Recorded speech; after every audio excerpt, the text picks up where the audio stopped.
What's up, guys? James here with the October-November update, right? Because last month, it's almost December, but I'm doing the October-November update. I don't know what happened last month. I thought I did it, but then I thought I did the video, and then I just kind of checked out. But I guess I did not do the video, so here we are. I'm here doing the video now for you that I should have done last month, but there you go. So, so this month, what can I talk about this month? So, I guess the biggest news in terms of, besides the site stuff, I like to talk about personal stuff here more than anything. But so in terms of me, I went back home for the first time in, let's say, 4 years or something last month, and that was fun. Get to see the dad, mom, sister, and stuff. And it was for my friend's wedding, and his was in D.C., Washington D.C. So that was cool.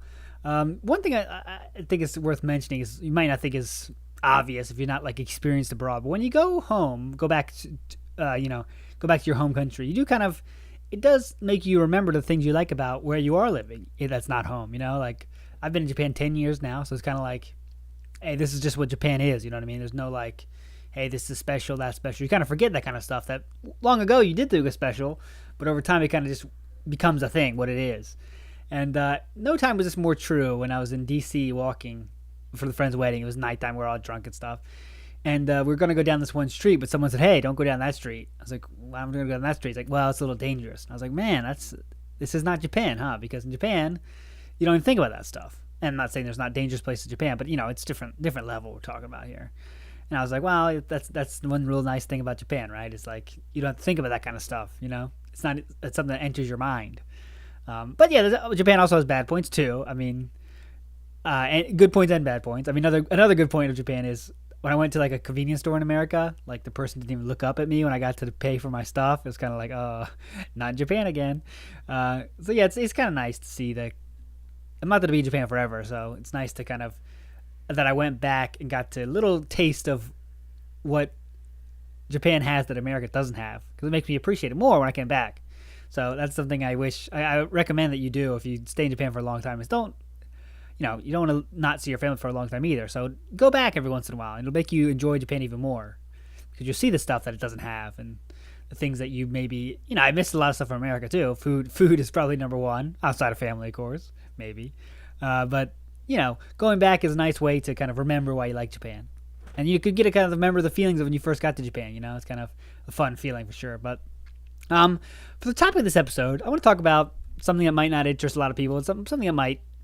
JET program application season just ended for most countries. Checked a lot of SOPs again, like I always do. And I think there's kind of an interesting trend I want to talk about. And it seems that the average level of SOPs is going up. It's getting definitely higher. But what do I mean by that? What do I mean by the getting higher? Like, more people understand now that you have to answer these 4 questions of why JET, why me, why Japan, after JET, what are you going to do? So everyone does that, but that, as a result of that, it appears, it appears that the SOPs are getting more formulaic and not as good to read, not as fun to read, if you know what I mean. It was great when I got to interview the person from JET. That was a really big get for me, interview-wise. I got a lot of listens on the podcast. It's great.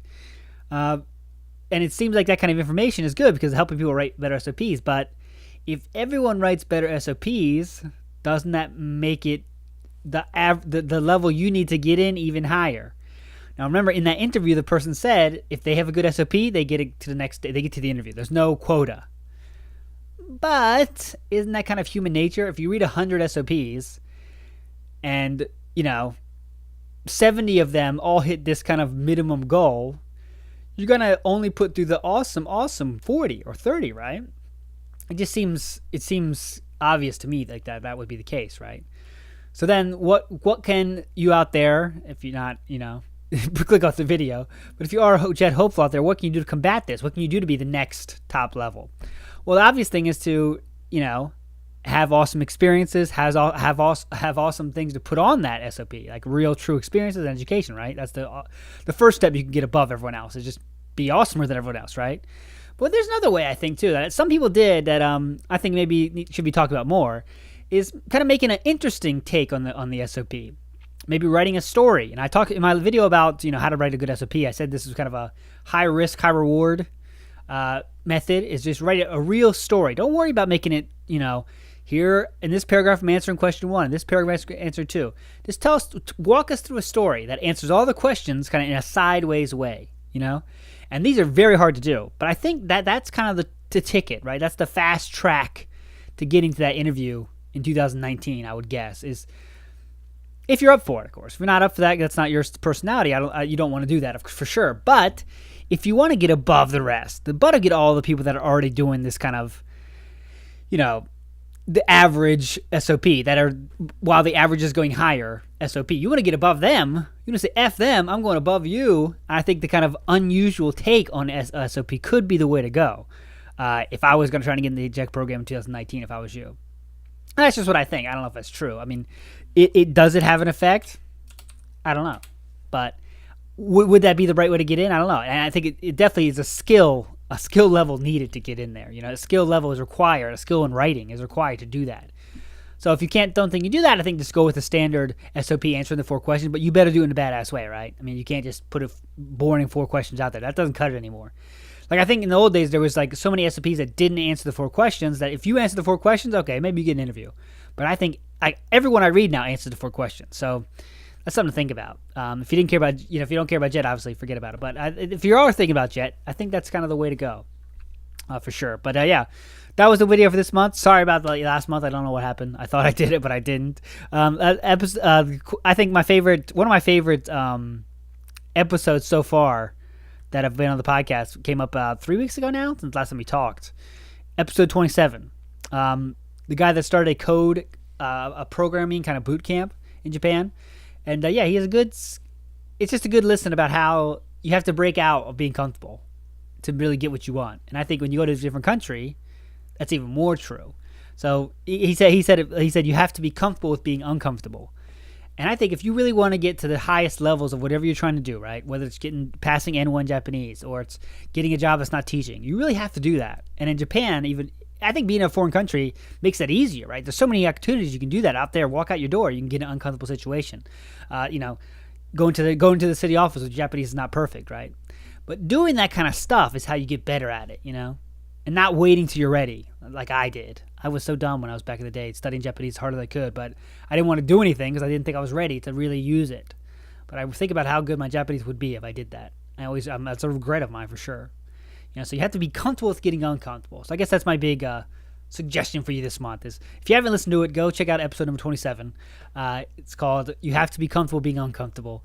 And try to find a way to be uncomfortable this week. Try to find a way where you can challenge yourself. And the more you do that, the less it'll be a big deal. You know what I mean? Then the more you do that, the harder the crazier you got to get to come up with things that'll challenge yourself. The things that'll make you be uncomfortable become even harder to find.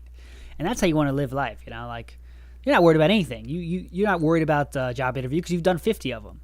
You're not worried about, this new project that you have to do at work because you've already done 100 of those. You know what to expect. That's the way to be. So see you next month.